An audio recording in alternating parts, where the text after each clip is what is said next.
प्राग ऐतिहासिक संस्कृतियाँ पुरातत्व विज्ञान की वह शाखा है जिसमें अतीत के गर्भ में विलुप्त मानव संस्कृतियों का अध्ययन किया जाता है और व्यवहार में उसका प्रभाव और उद्देश्य आद्य इतिहास प्राग ऐतिहासिक संस्कृतियों का विवरण प्रस्तुत करता है। मानव सभ्यता का इतिहास वस्तुतः मानव के विकास का इतिहास है। इतिहास का विभाजन प्राग ऐतिहासिक, आद्य ऐतिहासिक तथा ऐतिहासिक काल के अंतर्गत किया जाता है। प्राग ऐतिहासिक काल का तात्पर्य इतिहास का वह भाग जिसके अध्ययन हेतु पुरातात्विक सामग्रियां भी उपलब्ध है। आद्य ऐतिहासिक काल से तात्पर्य इतिहास का वह भाग जिसके अध्ययन हेतु पुरातात्विक एवं साहित्यिक दोनों प्रकार के साक्ष्य उपलब्ध हैं, लेकिन साहित्यिक साक्ष्यों को पढ़ा नहीं जा सकता। ऐतिहासिक काल के अध्ययन हेतु पुरातात्विक, साहित्यिक साक्ष्य तथा विदेशियों के वर्णन तीनों साक्ष्य उपलब्ध हैं। प्राग ऐतिहासिक, आद्य ऐतिहासिक तथा ऐतिहासिक काल में अंतर। जैसे काल प्राग ऐतिहासिक काल तो पुरातात्विक स्रोत इससे प्राप्त है। आद्य ऐतिहासिक काल पुरातात्विक, साहित्यिक स्रोत दोनों अपठनीय यानी पढ़ा नहीं जा सकता। ऐतिहासिक काल इसमें पुरातात्विक, साहित्यिक स्रोत, विदेशी विवरण यानी पठनीय है, यानी इसको पढ़ा जा सकता है। यानी प्राग ऐतिहासिक काल, आद्य ऐतिहासिक काल, ऐतिहासिक काल तीन कालों में विभक्त है। प्राग ऐतिहासिक संस्कृतियों का विभाजन।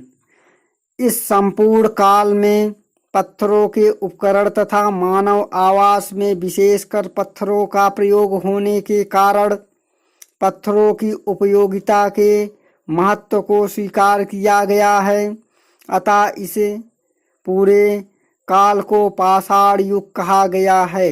पाषाणकालीन उपकरणों के भेदभाव के आधार पर तत्कालीन पाषाणकालीन संस्कृतियों को पूर्व पाषाण काल, मध्य पाषाण काल, नवपाषाण काल में विभाजित किया गया है। महत्वपूर्ण तथ्यों में हम देखते हैं, भारत में सबसे पुराना हस्त कुठार सोहन घाटी से प्राप्त होता है। लोहदा नाला बेलन घाटी यानी उत्तर प्रदेश से पशु की हड्डियों से बनी मूर्ति प्राप्त होती है। हथनौरा मध्य प्रदेश से हाथी का सबसे पुराना जीवाश्म मिलता है। पुरापाषाण काल को मानव द्वारा प्रयुक्त पत्थर के उपकरण एवं जलवायु परिवर्तन के आधार पर तीन भागों में बांटा गया है।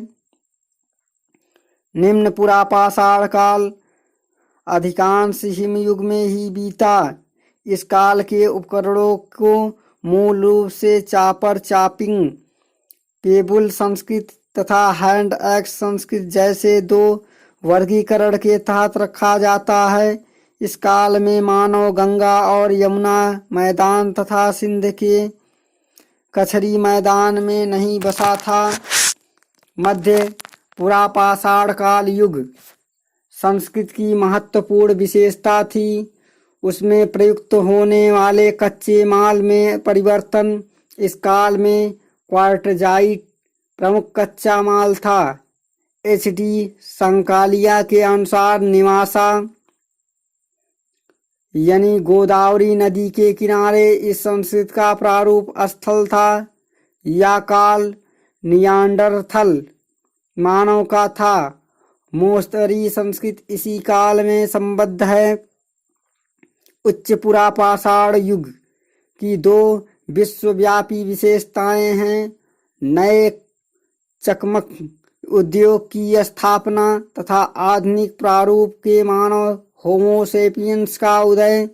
इस काल में उदाहरण बनाने की सामग्री में लंबे स्थूल फलक होते थे।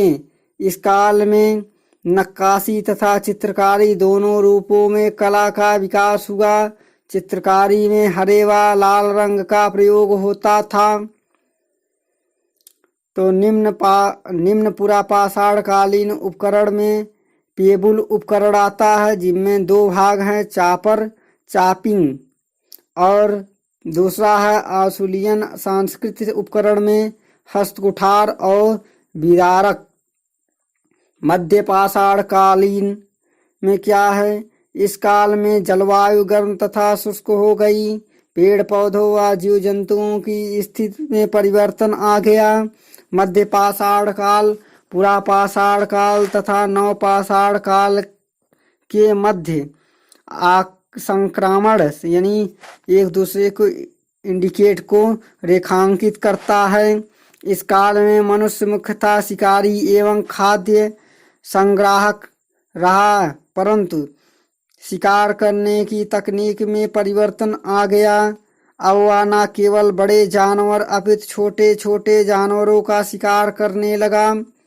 इस काल का एक महत्वपूर्ण परिवर्तन है प्रक्षेप शास्त्र तकनीकी के विकास का प्रयास। इस काल में सर्वप्रथम तीर कमान का विकास हुआ। इसमें हम जानते हैं मध्य पाषाण कालीन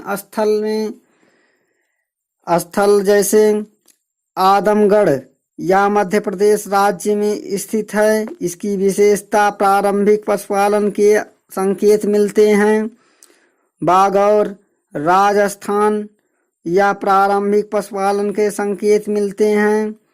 सांभर झील निक्षेप राजस्थान प्रारंभिक वृक्षारोपण का संकेत। महदहा उत्तर प्रदेश में मिलता है। एकल एवं युग्म सावधान का प्राचीनतम साक्ष्य।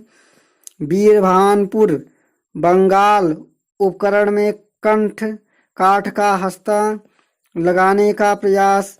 भीमबेटका मध्य प्रदेश में गुफा चित्रकारी हरा एवं लाल रंग का साक्ष्य। सराय नहराय उत्तर प्रदेश में युद्ध का प्रारंभिक साक्ष्य। सामूहिक सावधान का साक्ष्य।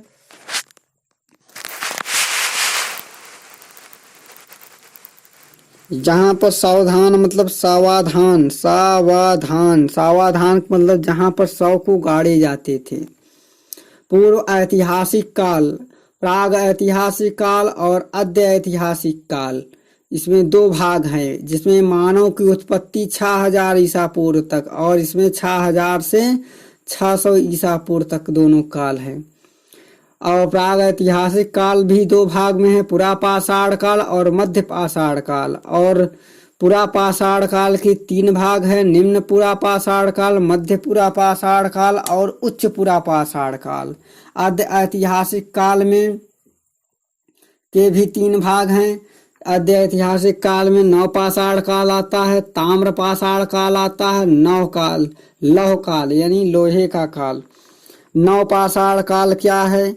इस काल का आधारभूत तत्व है खाद्य उत्पादन तथा पशुओं को पालतू बनाए जाने की जानकारी का विकास। नियोलिथिक शब्द का सर्वप्रथम प्रयोग सर जॉन लुबाक ने 1865 ईस्वी में किया था। नवपाषाण युग का प्रथम प्रस्तर उपकरण उत्तर प्रदेश की टोंस नदी घाटी में सर्वप्रथम 1860 ईस्वी में लेमेसुरियन ने प्राप्त किया। नवपाषाण युग की निवासी सबसे पुराने कृषक समुदाय के थे। वे मिट्टी और सरकंडे के बने गोलाकार या आयताकार घरों में रहते थे। मेहरगढ़ में बसने वाले लोग गेहूं, जौ तथा रुई उपजाते थे तथा कच्ची ईंटों के घरों में रहते थे।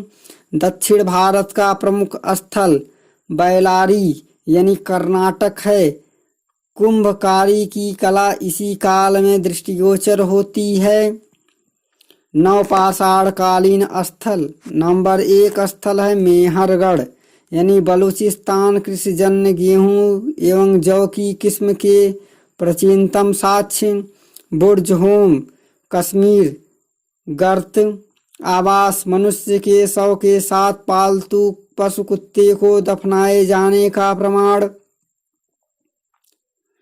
गुफ्फ कराल कश्मीर गर्त आवास गेहूं जौ एवं मसूर के जले हुए दाने की प्राप्ति। कोल्हडीवा उत्तर प्रदेश धान की खेती का विश्व का प्राचीनतम साक्ष्य। चिराग बिहार हिरण के सींग के निर्मित उपकरण की प्राप्ति। चौपानी मंडो उत्तर प्रदेश में विश्व के प्राचीनतम मृगभांड की प्राप्ति।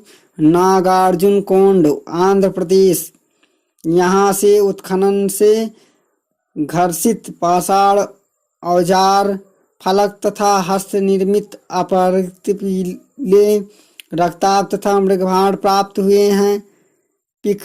पिकलिहल जो कि कर्नाटक है, इस स्थल से शंख के ढेर तथा निवास स्थान प्राप्त हुए हैं। ताम्रपाषाण काल के विषय में हमें केवल ध्वंसावशेषों से कुछ सूचना प्राप्त होती है। ताम्रपाषाण कालीन स्थलों को हम दो भागों में बांट सकते हैं, परवर्ती हड़प्पा स्थल तथा अन्य ताम्रपाषाण कालीन संस्कृतियाँ। इसके अतिरिक्त कुछ अन्य संस्कृतियाँ हैं, जैसे चित्रित धूसर मृगभांड संस्कृति तथा उत्तरी काले पालिशदार मृगभांड संस्कृति। सिंधु सभ्यता के पतन के पश्चात कतिपय संस्कृतियाँ अस्तित्व में आई।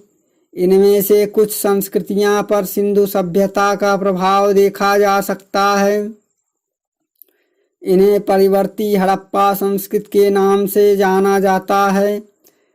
इनके अंतर्गत कुछ महत्वपूर्ण संस्कृतियां हैं।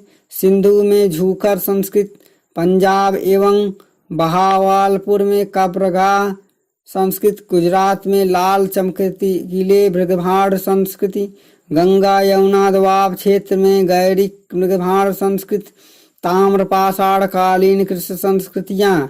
इस संस्कृति में तावे तथा पत्थरों के उपकरणों का प्रयोग साथ साथ हुआ।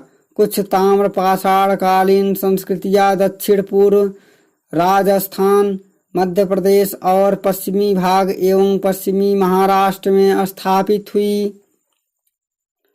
दक्षिण पूर्व राजस्थान में आहार या बनास संस्कृति का विकास हुआ। इसका विकास बनास घाटी में हुआ। इसका प्रारूप स्थल आहार था। गिलुंद भी इसी से संबंधित है। गिलुंद से पकाई गई ईंटों का साक्ष्य प्राप्त हुआ है। आहार से हमें लघुपाषाण उपकरण प्राप्त नहीं होते हैं, केवल तांबे के उपकरण प्राप्त हुए हैं। आहार को ताम्रवर्ती भी कहा जाता है। आहार के मकान लकड़ी व कच्ची मिट्टी से बदले पत्थर के बने प्राप्त हुए हैं। ताम्रपाषाणी कालीन स्थल मेहरगढ़ से यहाँ से 3 संस्कृतियों के साक्ष्य प्राप्त हुए हैं। नवपाषाण कालीन क्वेटा संस्कृति और हड़प्पा कालीन संस्कृति। यहाँ से कपास की खेती का प्राचीनतम साक्ष्य प्राप्त हुआ है। मेढ़ी पूर्व बलूचिस्तान या कुल्ली नाल संस्कृति का महत्वपूर्ण स्थल है।